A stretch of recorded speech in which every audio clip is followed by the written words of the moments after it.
Joker, starring Joaquin Phoenix, debuted this past Friday amid controversy pre-release. Mostly, that controversy centered around the movie's supposed glorification of violence and mental health issues.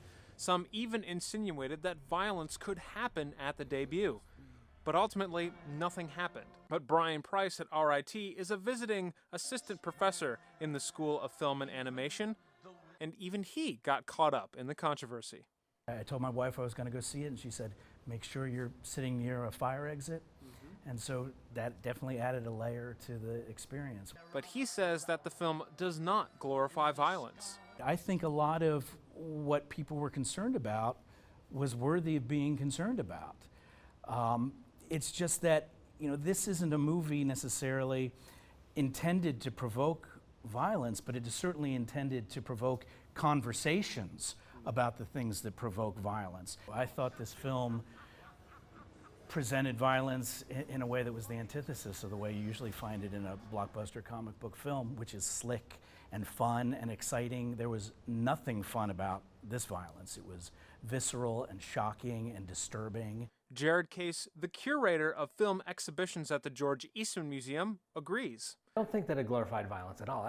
The representation of violence in art is old, and the debate about that has been raging for centuries, not just during the time of film and TV. It does not endorse that kind of behavior. It's often the type of thing that we want to explore as people to try to understand exactly why these people do what they do. It may not be a comfortable place to go, but it is some place that we need to go to understand fellow humans. But I also know that there were, 26 mass shootings this summer in this country alone, and that's 26 too many. I don't know if those perpetrators were born with mental illness like Arthur Fleck is, and I don't know if they had their social services cut or if they faced childhood abuse or trauma or were emboldened by these growing social divides.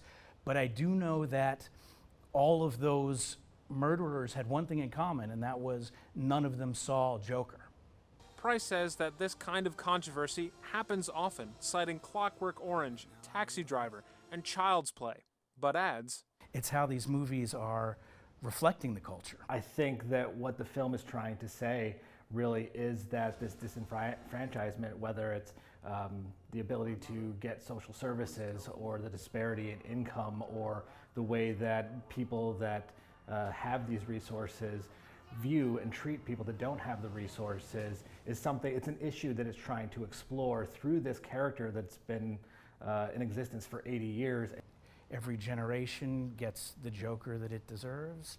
I'm thinking of like the campiness of Cesar Romero and the kind of joyful chaos of Jack Nicholson's Joker, and then the nihilism of Heath Ledger.